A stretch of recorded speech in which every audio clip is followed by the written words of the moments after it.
Welcome to the Eating at a Meeting podcast. I'm your host, Tracy Stuckrath, dietary needs expert, certified meetings manager, certified food protection manager.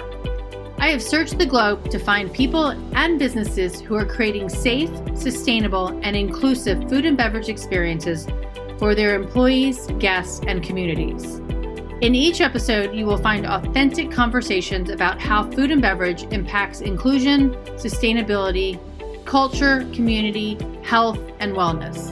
I know that sounds like a lot, but we're going to cover it all. Are you ready to feed engagement, nourish inclusion, and bolster your bottom line? If so, let's go. My guests today, McKenzie Phelan and Meghan Shellenberg. Yes. They are the founders of Foodmuse, a food and beverage design agency that they created in 2018. And when they were both actually working at Airbnb, which I am a big user of and used to be a host, they designed and implemented Airbnb's global food program. And that's how I found McKenzie on LinkedIn, because I was looking for corporate food programs to talk about them. And I want to talk about, because in the rest of the description here is that it was the gold standard of institutional dining, particularly when it came to sustainable sourcing, and then how you could help food programs and other organizations design similar ethos. So McKenzie and Meghan, welcome to the show. Thank you. You're welcome. I'm so excited to talk to you. We've chatted before, and I love what you all are doing, but talk about what actually is a global food program. Sure. Great. Meg, do you want to take this one? Sure. In fact, Tracy found me on LinkedIn, but at the time, Meghan was actually my boss. So it's one of our funny little jokes, boss turned co-founder turned bridesmaid once upon a time. But I think as my superior at that time, maybe Meghan can feel it. It is a joke because very easily McKenzie could have been my boss. The two of us worked in tandem. So a global food program at Airbnb, we had about 40 offices globally. Our headquarters were in San Francisco, and far and large, the biggest offices, but we served breakfast, lunch, and dinner to each of our employees. And a global food program is different and harder to establish because, say, in San Francisco, we had 3,000 employees. We had 250 food team employees only. Everything was made from scratch. And we had huge, robust kitchens. We had the best of procurement in the Bay Area. And then we had the challenge of trying to replicate a program like that in like Beijing or in Dublin or in India and various locations. The global food program really was just a program designed by Airbnb to feed the Airbnb employees. So often we get sometimes confused with, how are you feeding all these people who are staying in Airbnb?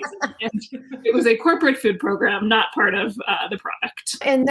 And we talked about this when we first chatted a couple of weeks ago, is that you looking at it, sourcing from San Francisco, and like you just said, sourcing in wherever else you are in the world, you've got to find those local farmers, those local producers, to source those specific regions. But also we talked about managing the dietary needs of people in those offices as well, too. Mm-hmm. How did you manage how do you do that? So as Meghan mentioned, we developed the ethos of the Airbnb food program at our headquarters in San Francisco. And I think we would have been foolish at the onset to think like it was going to be super easy to replicate. In some cases, we found other offices had even more success. They were able to find, say, Portland, Oregon. They were right there in like the heartbed of great agriculture. Dublin actually similarly was able to do some really impressive procurement. When it comes to other offices like Beijing, we were had to like stress test our standards, because while we had like really rigorous meat protocol, for example, we wanted it to be completely free of any hormones, to be grass-fed, all of that. And we also wanted it to come from within about 100-mile radius. That is really challenging in Beijing. There is not a ton of hormone-free grass-fed beef within 100 miles of Beijing. So it meant that we had to start to create a ranking of what's the hierarchy of importance. And to answer your other question, like where do dietary needs fit into that? What, for example, does it look like to have a meatless program that WeWork famously piloted? We can later on, if you'd like, discuss our attempts at instituting a meatless day and the sort of trials, tribulations, minor successes that came along with that. But I think specifically when it comes to addressing dietary standards, we had to realize the program was not a monolith, neither was an office. And we had to really think about ways to create something that felt true to a program we were designing, but with infinite customization. And we can talk about what that looked like specifically. How do you set up a restaurant or a buffet or just like a line of sorts to address specific needs of different eaters so as to not alienate or other? Right.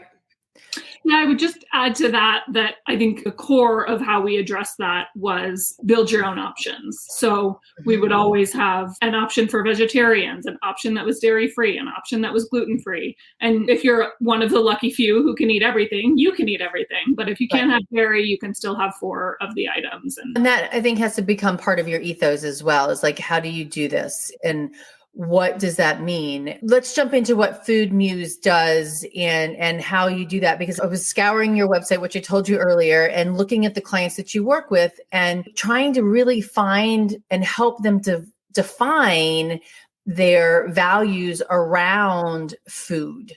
And I think this can really be applied to thinking at events as well. But I want to jump into what that does and how you work with clients.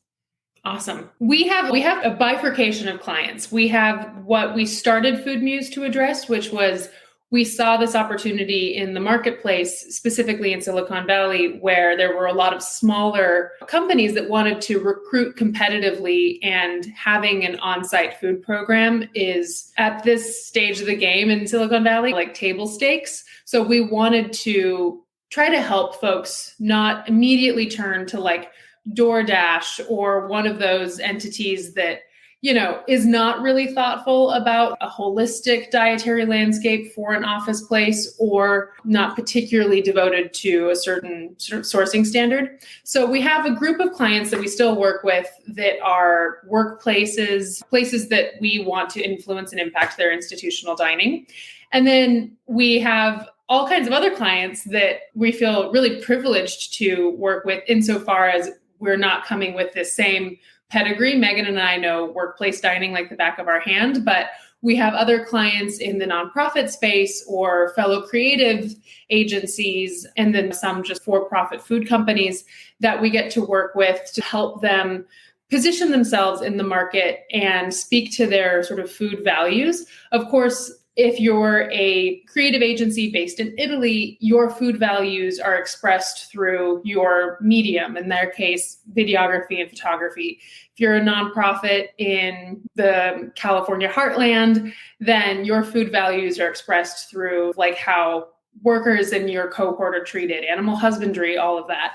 So we try to like really tailor sort of these mission, vision, values, and propositions to our individual clients so that they can really speak and appeal to their respective audiences, sometimes for the purpose of gaining notoriety, raising money, or just having really deeply felt impact. Just to jump in there real quick. So looking at, and I was working with an organization the other day, looking at their mission and values, but it's even broader because the food is part of that, especially if you're serving food in your workplace or at meetings and events that you host, not necessarily in there, but that has to come as part of what that means, doesn't it? Totally. Yeah, absolutely. Yeah. What's interesting in workplace food programs versus our other clients is that in workplace food programs, we're entering a company that has an established set of value for their company. And so we're trying to insert ourselves into that as far as a food program really needs buy-in from everyone all the way to the top in order to be successful. And so we want to look at those values of the company, and then we want to tie into those for the food program. So a couple of examples from Airbnb. One of the values was be a host and create a sense of belonging. Mm-hmm. And so it was really important that our food reflect that. It was important that our food team were all hosts of the space. It was important that we expected that of employees too. We expected them to be good hosts when they had guests or just cleaning up after themselves. Right. Themselves being. And then another value at Airbnb was to be a serial entrepreneur, which sort of has a backstory, but is really just about pushing forward and trying new things and not being afraid to fail. And we certainly did that. And we're allowed that leniency because that was a company value. And so when we can reflect that and tie into company values, I think is when we can be most successful. I can share one other one that makes me, working as an employee of Airbnb, those were part of our onboarding. Any employee could rattle off those 4 values and they were deeply understood. It's been really interesting to be not an FTE at these companies now with our clients who we work with. For example, DocuSign is one of them. I couldn't tell you what their values are. I don't know. It's not just part of the sort of cultural consciousness, but interestingly, they told us that one of the things that they're most proud of, a pillar of their company, is sustainability. At first, I didn't totally understand how that was the case, but as an entity that has taken, tons and tons of paper and signing and massive contracts, all digital, they see sustainability as a huge pillar of their proposition, of their value. And so we saw that as, this is a backdoor into talking about all these other versions of sustainability that we want to champion and connect the dots in a way. For a place like Airbnb, those were pre-connected for us, but seeing opportunities with our new clients, that's an interesting way to approach it. That is a really interesting way because people don't think about the sustainability of food and beverage really when they're eating it, whether it's at home or it's at work or at an event. And I went to the World Expo in Milan in whatever year that was. And I went because it was all about food. It was a 2-day road trip just to go for 5 hours, and whatever. That's a long story, but the first exhibition when you walk in was all about, it was the size of a football field, and just talking about how much food is wasted. And that is one humongous thing about sustainability that an organization like DocuSign I would think would be interested in if they have a company cafeteria, how is that wasted, reutilized, or as we were talking earlier before the show, what's that word that we were using? Not regentrifying, but regenerative eating. Regenerative eating, right? Yeah. And just regenerative agriculture. Totally. Yeah. I think that for all the past decade, we've been using the word sustainable over and over to the point of diluting what we understand it to mean. It's definitely a word that's a victim of greenwashing. And I think that in an effort to be more specific, the sort of common parlance these days of what we're working towards in food systems reform is highlighting regenerative agriculture. And so that just means factoring in, obviously, a myriad of inputs that are human and non-human. It's thinking about the soil, it's thinking about pest management, it's thinking about animals, it's thinking about farm workers, all along the supply chain.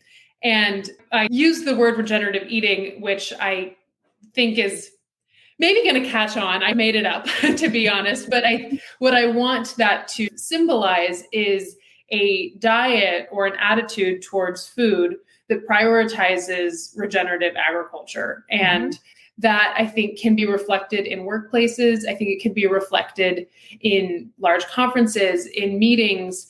I was shocked to hear from you, Tracy. You told us that food costs are the single highest spend, the highest line item for these large gatherings. Something that actually really surprised me, given how many conferences I've been to and how few great meals I've had. And certainly meals that some have been good, but do I know the provenance of the food? Are we bringing that into a discussion? I think that's a huge opportunity, especially for the events that Meghan and I used to attend all the time, focusing on food. It always was a head scratcher how the actual meals there seemed to be such an afterthought. You also shared that they don't really even get finalized till about a month out. And sometimes it shows. I think there's the event planner in me from yesteryear quivers at the thought. How terrifying, even less than a month. That's all to say, I think there's a big opportunity there. Yeah. Food is always such an opportunity to tell a story. And you just think of, if you're not booking until the month before, what story are you telling? That you ran out of time and you're just going to have to get whatever the caterer had left over that month or whatever. And looking through that lens, you can really think about whatever conference you're doing, whatever meeting you're doing, what is the story that you want to tell with food? And hopefully we're hopeful that there's a lot more recognition around sustainability and around regenerative, and that there are opportunities with these huge budgets to be able to incorporate that more. Well, and I think it also, just going back with what your ethos are too, is like, we value you as an attendee. We value you as an association member because we're going to feed you well. So just like you're doing it and in a workplace and providing, and I'm assuming that breakfast, lunch, and dinner were free. Is that? Yes. Yeah. Oh, yeah. So, Yeah. And you can say it's free when I pay my registration. I'm paying you for food and beverage. Yeah. I don't know how much of my money is actually going to that food and beverage, but it's probably a large percent. But let's talk about regenerative agriculture a little bit too, and what that means with eating, because there's also an article that somebody posted the other day in a group that says, and this goes back to the cost of this, is that Cisco says it passed along a 13.4% cost spike to customers with little pushback. Mm. And so the cost of food and beverage is going up for a variety of reasons, lack of drive, because of COVID. How can we use that regenerative agriculture and looking and sourcing that you did to help potentially bring those costs down, or make the food better at the same time? Is there a way to do that? Mm-hmm.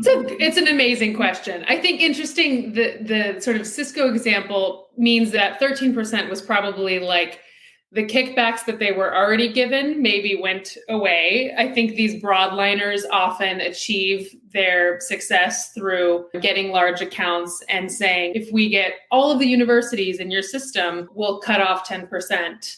And it's a really attractive route to go when, say, you work at Airbnb and you have 40 offices, and that kickback would be quite meaningful. I think it takes a really serious commitment to sourcing differently. And that's not to say that Cisco can't and won't. I have a lot of confidence that most large entities are going to have to find ways through hopefully more than just like carbon offsets to be more sustainable. I think one of the things that's also interesting is just the cost of food being something that's so obfuscated. Like, you're not considering it as a thing that you're paying for, but in reality, you're probably not paying enough for it when you go to a conference. Like, you're not really paying for it as an eater at a workplace, but your workplace probably should pay more for it. Your sweet green salad should also probably cost more. I think we're talking about huge food systems reform at that point, trying to redirect subsidy money. But I think that's what, if I had my druthers, that's what we'd all be focusing on, is how do we actually get a little bit more investment towards regenerative agriculture so that those costs can go down, become more accessible, be brought on by, say, a Cisco because they finally have the volume to supply it. And that way, more meeting directors, food program managers can access that.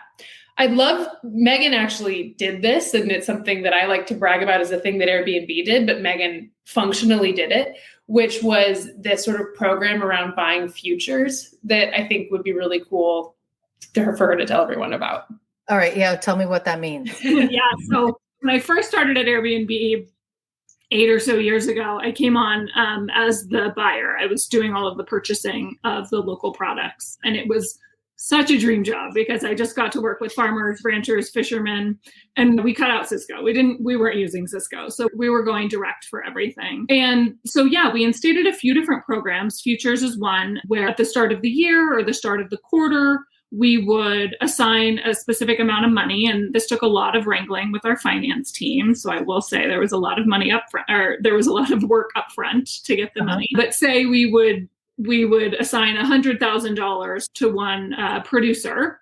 And then over the course of the quarter or the course of the year, however it was set up, we would just draw down from that balance. But giving somebody $100,000 in January is so different than most tech companies who are 60 days late on paying any of their invoices, and the farmer has to do all the upfront costs. So it provided them with this money up front that capital, invest into it. Yeah. And I also really enjoyed crop planning. So I would sit down with farmers. I would take a look at what we did the previous year. I would take a look at headcount projections, how the growth of our employee base for the next year. And I would say, listen, I'm going to need 1,000 pounds of onions next year. Can you plant those for us for the following year? We'll need that a year from now or 6 months from now or something like that. And so to be able to work with farmers in that way was just for them. Amazing. Yeah. And yeah, I have this one farmer who I just adore in winter. This farm is called Free Spirit Farms. And when we first started working with him, he had about an acre or 2 acres. And over the course of our time with him, he's acquired about 40 acres. And it's because he had a client like Airbnb and other tech clients who were able to just be responsible with him as a client and to be able to say, you have our business. You can grow as many onions as you can grow, we'll buy, basically. And so he was really able to grow his business that way. And so I loved doing that work. And, there's a point at which that becomes a little bit unsustainable, or it becomes 4 people's jobs instead of one person's job because you need to manage so many. But I think to McKenzie's point earlier, what was so successful in our other locations at Airbnb and our Portland office and our Dublin office was the population was smaller. So there were about 500 people we were feeding. And so they just had a million of those kinds of success story relationships, where in San Francisco, we had to get a little bit bigger. We had to bring in some more people, but we never went Cisco. We went the route of aggregators. And I think that's something super important to call out too, when you're talking about sustainability and wanting to source the right way, is that I can't have 100 farmers that grow 40 pounds of onions each. And to get around that, but to still be able to support those farmers, we were using a lot of aggregators. So KP Valley Farm Shop, Sonoma Feed, and those hubs are so important, I think, to the future of our food, because that is one hub. They are talking to all of the ranchers, all of the fishermen, all of the farmers in their areas. And then we're ordering through one portal. And probably most importantly, we're getting one delivery, which is also transportation is such an issue. That story reminds me of More Farms and Friends they're in Alabama, and they actually get food from North Carolina, Georgia, South Carolina, Florida, and Alabama, and they deliver it to Atlanta in CSA boxes once a week and at the farmer's market. And so they're that aggregator, and they actually do a futures program saying, hey, buy into us up front for the year, and then pay down what you've put in throughout the whole year. And I love that as a farmer co-op kind of thing option, because you also got to pick what you wanted in your box at the same time. I think I like that program, and would hope that institutional dining, the hotels, convention centers could do that to help their local communities. It makes sense to me. And then you've got Las Vegas convention center size hotels versus Annapolis, Maryland. That's going to be completely different, like your offices, completely different sizes and where you're going to get your food from and how you're going to do that. But I think that's definitely a way that we could potentially think about it. Have you had difficulty promoting the value of regenerative eating in the large institutions? And what has been the major resistance? Because I can come up with a whole bunch of ideas that meeting planners would tell you, and or these catering partners. So what are your biggest challenges that you've seen? In a word, yes, we have had trouble. I think, not to be a broken record, it's a cost consideration, I think, at its core, whether it's immediate investment in the dollars that can sometimes be an inhibiting factor, or in someone's time to just go the extra mile to find this food, source it individually. That can be really challenging. And then I think there's something to be said for, if you're a convention center, you're also feeding a transient population. It isn't a workplace where you can try to quantify the ROI on that investment, because people report to being more productive or They feel more loyalty to their company. They want to stay. They're enjoying the culture that this food program fosters. Instead, this is a transient group that like are there for an occasion and then they leave. So that ROI is a little bit harder to quantify. I think that what the solution might be is exactly what Meghan said earlier. It's like having your medium be the message. If you're there to talk about sustainability, if you're there to talk about climate change, regenerative agriculture, the future, capital F, then having your food tell the same story, I think it's the only way to not create like a dissonance and a disingenuousness. So I think that's part of how you succeed. For us at Airbnb, the whole company mission was to foster belonging. And we thought that food, both by virtue of it being sustainable, fostered belonging, but also I think the way that we created menus, the sorts of foods, the sorts of cuisines, the sorts of ingredients we used, we also wanted to foster belonging and create an inclusive eating environment. So it's two sides of the same. It's amazing, and I want the whole world to be this way. But so Meghan, finding the chefs and the sous chefs and the line cooks and the servers that believed in those ethos and wanted to do that cooking. And because you get I've had chefs like, yeah, no, this is what I do. And this is how I do it. And I don't want any part of this. Was that a challenge in and of itself? Or was that easier than you would think? I've never had that experience. Maybe I'm very lucky with chefs who are, for lack of a better word, lazy or not wanting to do it. We always had such inspired chefs who were coming from crazy backgrounds. Like we had people coming from Michelin star restaurants because there was a safety in working, and we worked a Monday through Friday, 8 to 5 sort of deal. And so a lot of our chefs came to Airbnb to start families, honestly. And so the chefs were super inspired. And I think that lends a lot to how Airbnb was set up with global menus and being able to try all kinds of different things. We had a beverage department where we made all of our beverages in-house. And so people were really inspired by that. We had a zero waste goal. And so chefs were always being challenged with, what do you do with all the bacon fat?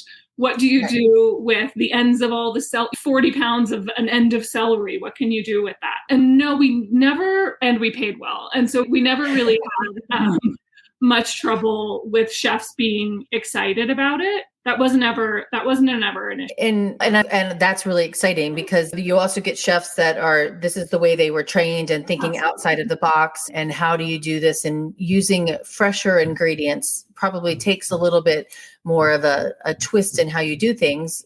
I would hope for the better, right? I would, definitely think for the better.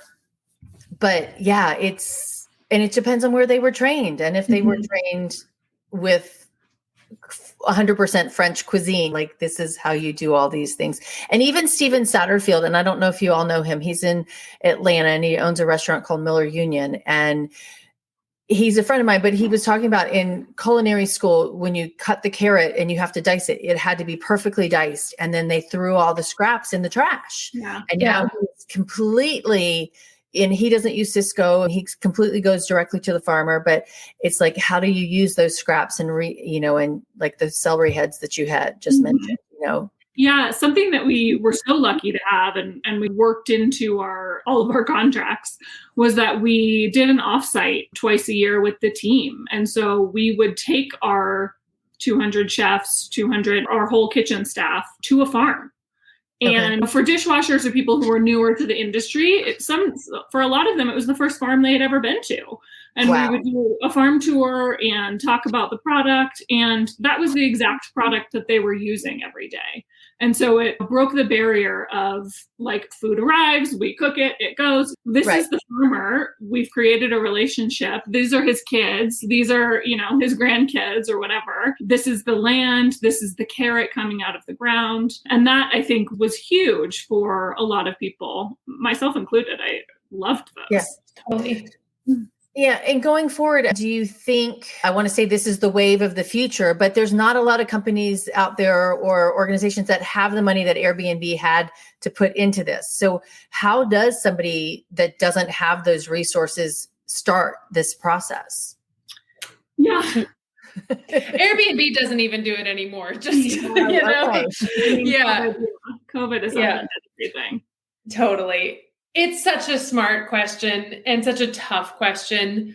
Meghan, if you have a specific answer, I have a general musing about food and beverage industry writ large, but we can start with kind of workplace, Yeah, I was when I was doing the buying, I was part of a group called the Bay Area Sustainable Sourcing Group. And it was institutional buyers coming together. It was Cal Berkeley, it was Stanford, it was other tech companies coming together to say, if we all change our standards and we say we are only going to buy this type of meat, people will have to raise their standards to that.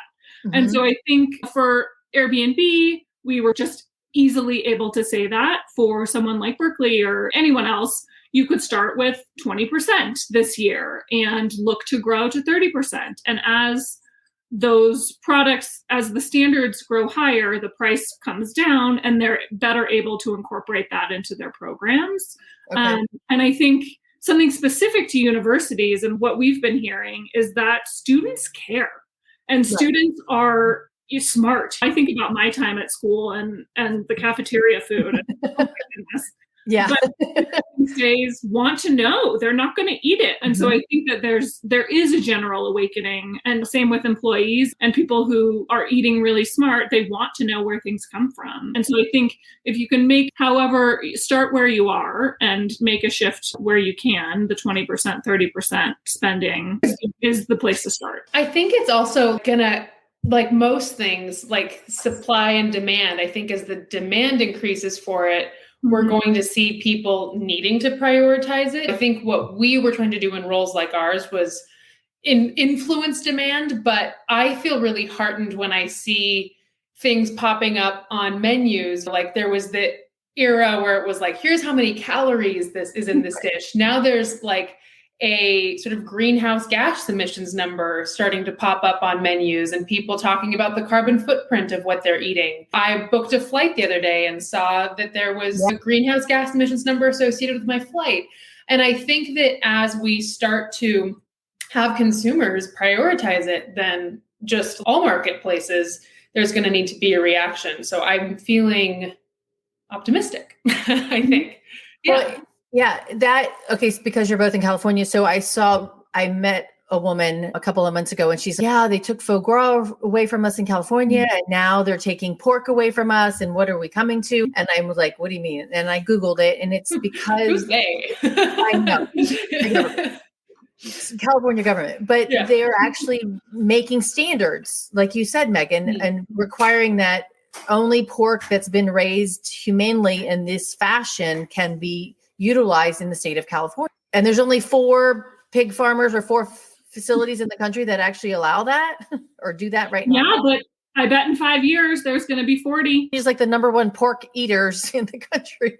Yeah, that's interesting that she said that, because to me, being someone who's really conscious about food, why would you want to eat pork that wasn't that way? You didn't want that choice.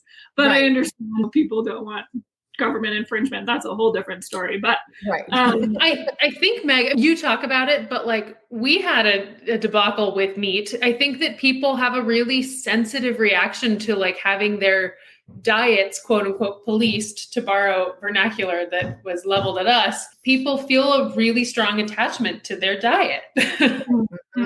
It's very personal. All right.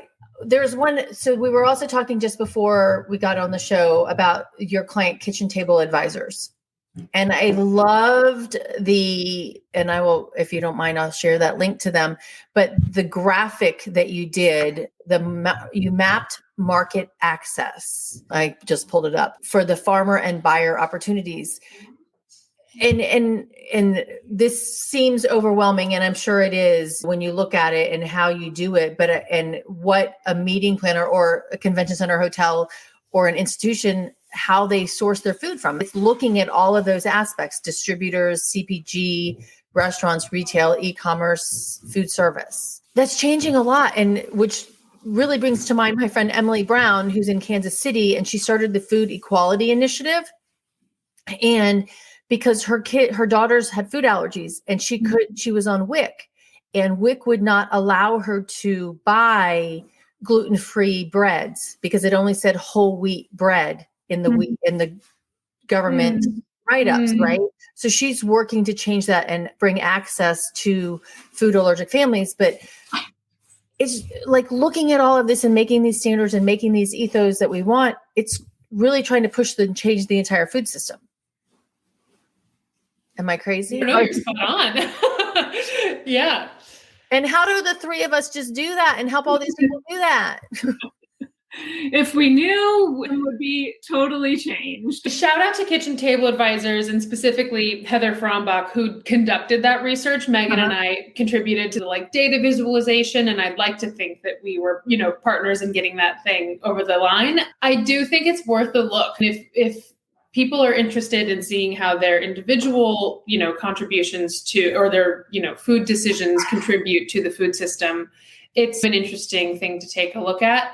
I also think, that, well, not to quote Michael Pollan, but we do make these choices with all of our food dollars. Three times a day, you're voting with your food dollars. So I think just considering it and trying to look at the bigger picture, not just what sort of civil liberties you might think are being infringed upon when the naughty pork goes away.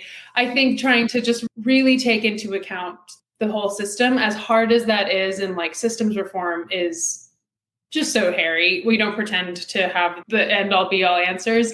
I just think that conscious consumption is really what we advocate. And I think that's a really good place to start for those who don't really know where to begin. It's just being a little bit more conscious about your sourcing, your procurement, all that.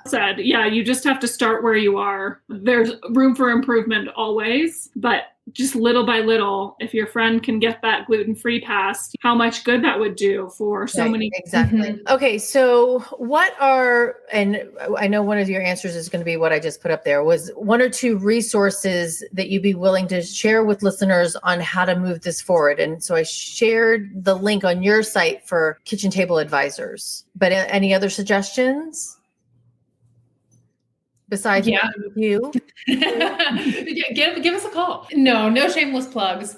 I think that Regen 1 is probably a really cool resource that is already, people are learning a lot about it. Meghan contributed to the project from an early level. Do you want to talk about Regen 1, Meg? Yeah. Regen 1 is this gigantic project started in Northern California. And it brought together experts in every aspect of food production. And so I was part of the marketplace team as far as I was, representing a purchasing entity, but it had farmers, it had graphic designers, it had transportation and logistics participants, and all coming together to crack this exact nut that you're talking about, Tracy, and saying, surely in the heart of Silicon Valley, if we can get all of these people together, we can move the needle. And what came of it, so many amazing things came of it. And I highly suggest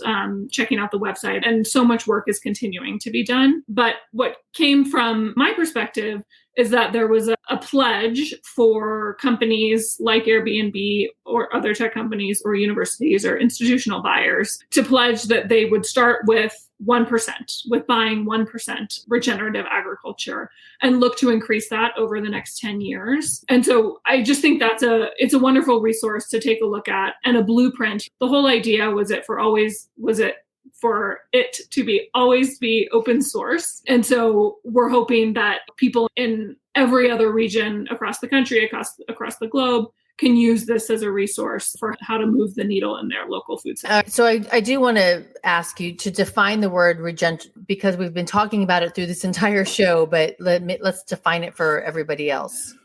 Yeah, regenerative agriculture is not depleting the soil, really. And I think there are a million other aspects of it, but at the core of it, big farmers, pesticides, all of that depletes the soil. And so when you're looking to have a regenerative agriculture, you maybe have 3 fields and you're growing on 2 a year, and then you move to the next 2 to let that field rest. There are lots of different methods, and that's just one.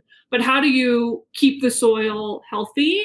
And soil health is really the backbone of everything to continue thriving on this globe. And so if we can keep the soil healthy, then we can continue to have wonderful produce, wonderful items for years to come. When you deplete the soil with things like pesticides or Roundup or any of those things, you then rely on pesticides and Roundup every year to be able to grow your crop. They produce the fertilizer and the killer.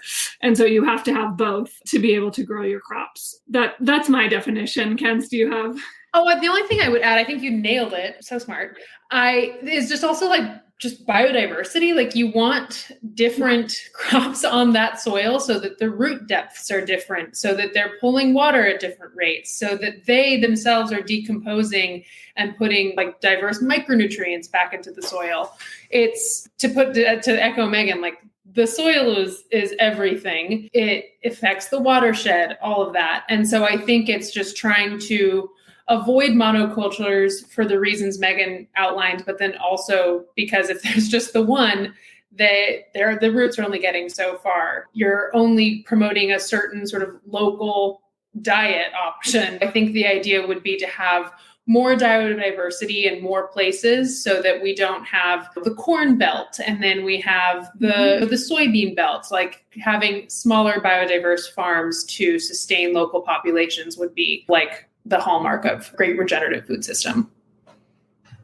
That is amazing and awesome, and what we really need to do. And there was a social media post the other day. It was talking about just people's yards and how short the roots are to that. And when we do it, we actually need to create bigger roots and let them grow and all of that. And when I went to Slow Food Terra Madre Salon de Gusto, there was the soil campaign was huge. And it's really a big, humongous thing that we all need to focus on. That sounds very little 5-year-oldish, big, humongous thing we all need to focus on, but it is. It's so right. I mean, It is humongous. It is humongous. And I know that there's farmers out there, White Oak Pastures in South Georgia is working on that as well. And with rotating their animals and stuff, it's not just crops as well. So yeah. Lady, oh my gosh, we've been talking for 47 minutes and I love that. I'm going to ask you 2 questions. What is your favorite, to wrap this up, what are your favorite food and